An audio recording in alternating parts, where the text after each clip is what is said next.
Од утре со одлука на владата, а по предлог на Министерството за економија и труд започнува втората поред училишна кошничка.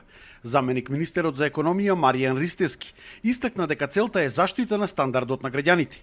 Училишната кошничка, за разлика од лани, започнува годинова порано и ќе трае од 15 август се до 15 септември. Цените ќе бидат земани од 1 јуни, намалувањето на цените ќе биде земено од 1 јуни. Во трговијата на големо ќе имаме намалување од 10% и во трговијата на мало ќе биде намалувањето околу 15%.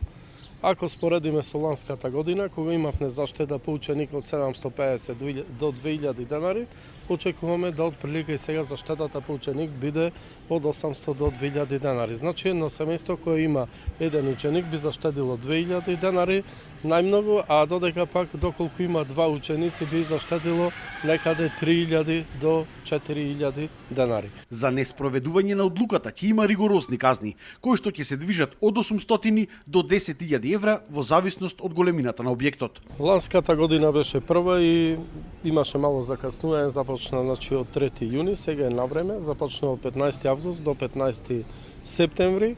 Лани прво имаше опомени, меѓутоа оние кои не ги почитува беа изречени казни. Мислам дека висината на казните беше некаде околу 200.000 евра на ниво на Република Македонија.